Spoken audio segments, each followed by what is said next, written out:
Before I get into explaining to you why you always need to address it when your child with ADHD speaks to you in a way or uses a tone of voice that is not okay, I want to tell you a story. Several years ago, a local psychologist reached out to me who I did not know because she just worked with adults. And she reached out to me because a lot of the clients who she worked with were adults with ADHD. The reason she was reaching out to me was because a lot of her clients with ADHD obviously had kids with ADHD, and she knew that I was doing groups for kids and everything, so she wanted to meet. So when we met, I learned that she ran anger management groups for adults and was very successful with them. She ran something like 3 or 4 groups a week that have 10 adults in them. And these are professional, successful people. So I didn't really know much about anger management groups. So I asked her, what exactly do you do in the group? Do you follow some kind of curriculum? And we were at a diner and she leans over the table and she says to me, "Shut up. You're not allowed to talk to him like that."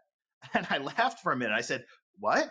And she said, "What we're teaching them is that they are not entitled to speak to people in this way. The reason why they need help with anger management is because they feel entitled to speak to people in an angry way, and they need to be called out on it." The reason I bring this up is not just because these were adults with ADHD, but also because I have seen many kids with ADHD who grow into young adults who still don't speak to people in an appropriate way. And here's what concerns me the most about this.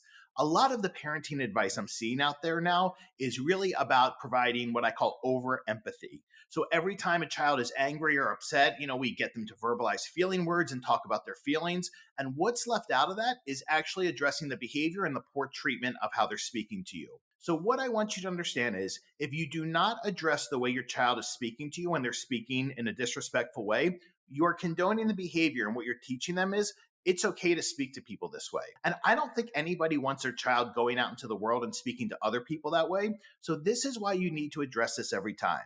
I have a saying I learned from a parent: it's okay to be mad, it's not okay to be mean. So when your child is speaking to you in a way that's disrespectful or they're using a tone that's not okay, here's what you can say.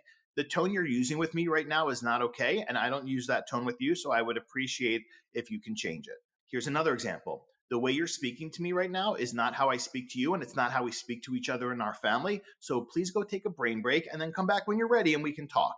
A brain break is a concept I teach in Scaffolding Better Behavior, the ADHD Dude Parent Behavior Training Program. So if you want your child to be able to navigate the world successfully in terms of their social relationships, and as we know, social relationships are the best predictor of future success, you need to make sure that they understand how they're coming across to others and that they're speaking to other people in a way that is acceptable. The way you start that is making sure that they understand when they're speaking to you in a way that's not okay, but also when they're speaking to you in a way that's appropriate as well. Because remember, we want to give purposeful praise to the behaviors we do want, and we want to point out when they're doing things well. Please check out the behavior playlist at the ADHD Dude YouTube channel, and Scaffolding Better Behavior is part of the ADHD Dude membership site. I'll talk to you soon.